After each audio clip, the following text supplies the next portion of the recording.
Hi everybody, my name is Tess and today I'm going to be talking to you about stress and anxiety disorders. So, what are stress and anxiety disorders? Well, both are mental health issues regarding psychological distress, but the difference is, with stress, it's a response to a situation, whereas anxiety is a reaction to the stress. Some common stress disorders include acute stress disorder. So, with acute stress disorder, an individual experiences psychological distress immediately following a trauma, and this typically lasts from 3 to 30 days. After that 30-day mark, it becomes PTSD, which is post-traumatic stress disorder. So it's that same psychological distress, but over an extended period of time. So the difference between PTSD and chronic stress disorder, with chronic stress disorder, you see this constant state of stress. It doesn't necessarily have an event with it. The event usually has subsided and there's nothing that really triggers it. It's just kind of constant stress. Now with anxiety disorders, here we have generalized anxiety disorder. That's the feeling of anxiousness just throughout the day. There's no real reason for it. It just is kind of happening. They kind of feel this state of panic for no particular reason. Now with social anxiety disorder, these are individuals who feel this overwhelming panic just because they're socializing with another individual or a group of individuals. So they may feel it, presenting to a class, or they may feel it just with a one-on-one conversation, this feeling of panic, like so everyone's looking at me. Now with separation anxiety disorder, kind of the complete opposite. So these are people who feel that anxiousness and panic because they're alone, they're by themselves, and no one is around. Now, a common one that a lot of people know about is phobias.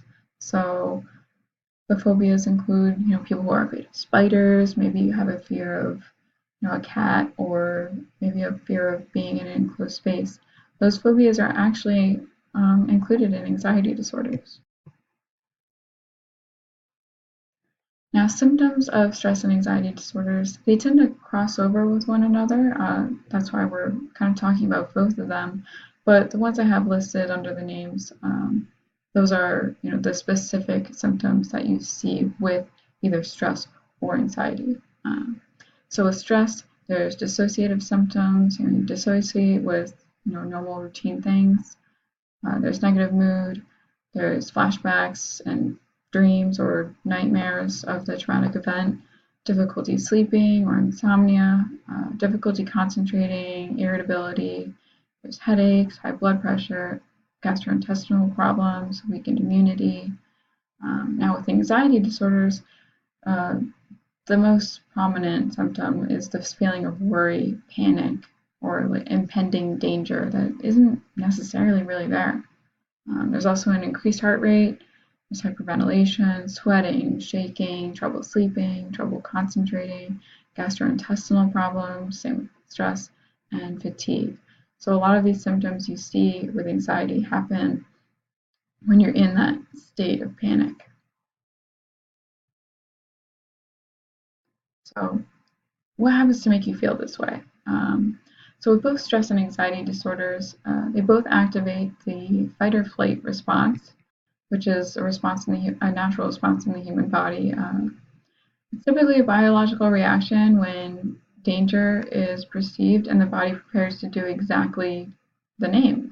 They either prepare to fight it off or it prepares to run away. So when a situation arises, or for those with a chronic disorder, there's not necessarily a situation, but typically when a situation arises with fight or flight, the intense emotional response area of the brain, the amygdala, alerts the neurotransmitters to activate the sympathetic nervous system, or the CNS, or the SNS, I mean. The SNS is a primal response that increases the individual's heart and breathing rate. It also stimulates the muscles and diverts blood flow from the abdominal area, which includes the gastrointestinal area, to the extremities and the brain. By doing this, digestion slows down to almost the point of cessation, and the body is on, so that the body and mind can be on high alert to either act or react.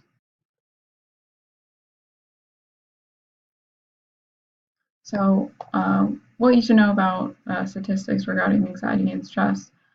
Anxiety is actually the most common mental health disorder in the world.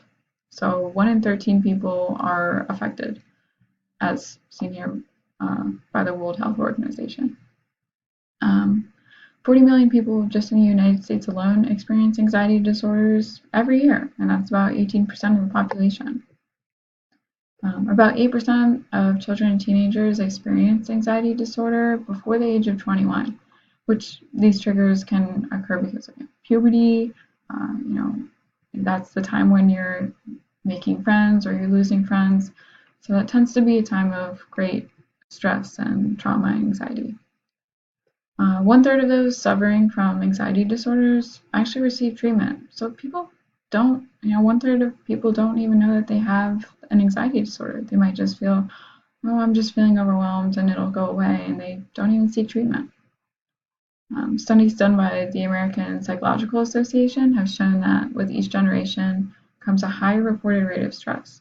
So as you can see on the graph over here, the average stress level by generation is being reported as going up with every year, with every generation, I mean. And since 2007, the top 2 stressors of Americans has been money and work. That was taken in 2015. About 67% of stress is money and 65% of stress is work. So what are the risk factors for stress and anxiety? Obviously trauma. So trauma is typically what causes these, acute stress disorders or PTSD, which then leads to your anxiety disorders.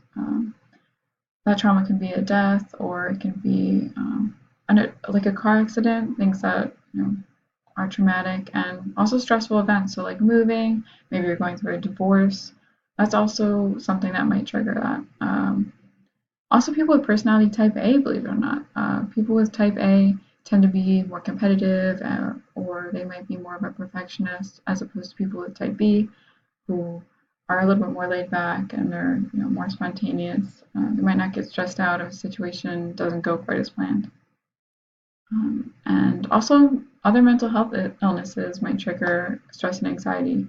So, with depression, people who are depressed tend to also develop an anxiety disorder, simply because of the overwhelming sadness they might feel, and might give them the loneliness for separation anxiety, things like that. With family history, there are certain genes that are passed down that do increase your risk of getting stress and developing stress or anxiety disorders. Also, just growing up with maybe a parent who has a stress or anxiety disorders might affect how you develop that as an adult. Also, the sex of an individual, typically females have a higher risk of developing stress or anxiety disorders. There's also substance abuse. Doing drugs or alcohol would increase your risk of stress or anxiety, and a lack of support system. So if you might not have contact with your family, maybe you lost some friends, the lack of support network could definitely cause some stress and anxiety. So what are your options of treatment? Definitely recommended to speak with a mental health professional, because they're going to give you the guidance that's going to give you the best treatment plan that works for the individual, because stress and anxiety affects everybody differently. So their treatment plan should be just as unique as how it's affecting them. So these treatment plans include cognitive behavioral therapy, maybe group therapy, individual, it all depends on the person. Some people want to take a more holistic approach, which is actually becoming increasingly popular. This holistic approach is referred to as mindfulness. So that includes meditation practices, maybe yoga, breathing exercises. Typically, it's a way to relax without reaching for medication or something like that. Some people aren't comfortable with the therapy or the medication, and so that's your option if you don't want to do that. But then there is medications. Some people just have severe stress or anxiety, so medications may be their best option. So these medications include selective serotonin reuptake inhibitors, or SSRIs, or serotonin norepinephrine reuptake inhibitors, which are SNRIs. These kind of play with the reabsorption of serotonin or norepinephrine back into the brain, which can help, alleviate that increased anxiety or, stressors. There's also physical activity, which is a great way to treat stress and anxiety. With physical activity, it's been proven to boost endorphins, which in turn alleviates tension, improves sleep, self-esteem, and overall mood. And delving further into that, exercises actually release chemicals that act as the body's natural painkillers and mood elevators. Those are your endorphins. So when people say, oh, I'm exercising and it makes me happy because it increases my endorphins, that's what they're talking about. It also decreases the body's stress hormones like cortisol and adrenaline, which causes that fight or flight response of both stress and anxiety.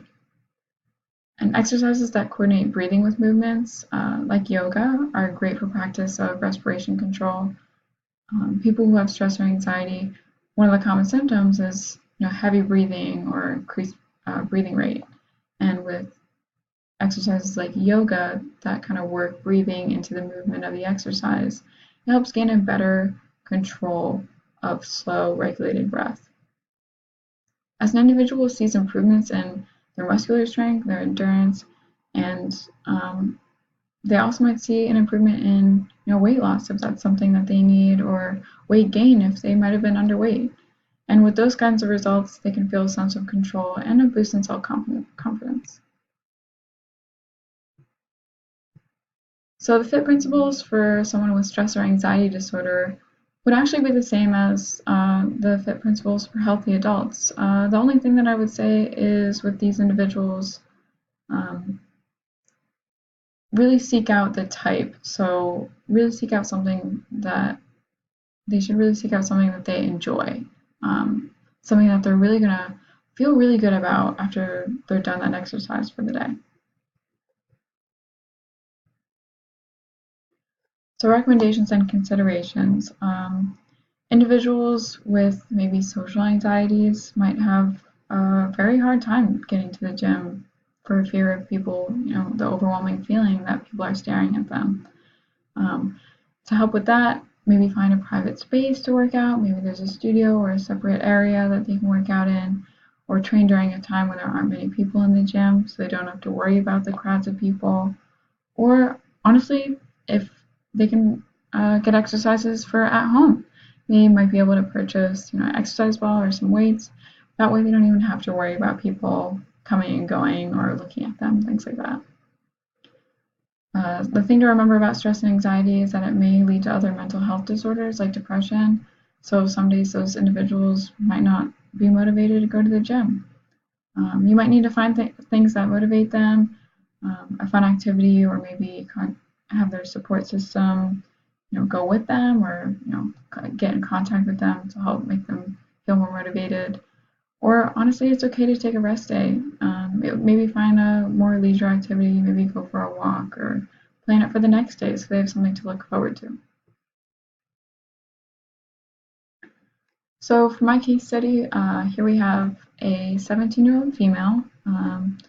She really has no risk factors besides the fact that her mother has social anxiety disorder. So she does have that risk of possible genetics or just the environment of living with someone who has that anxiety.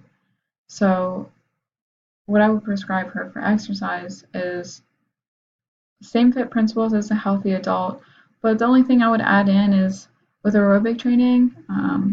Says here that she walks her dog at least a mile every other day. Maybe incorporate the dog into that. That's something that she could definitely enjoy. So if she's going for a run, maybe bring the dog with her. With resistance training, same thing as I would offer a healthy adult. And then with flexibility training, same guidelines, but suggest yoga or mindfulness specifically. So while she's doing that, she can breathe and get control over her breathing.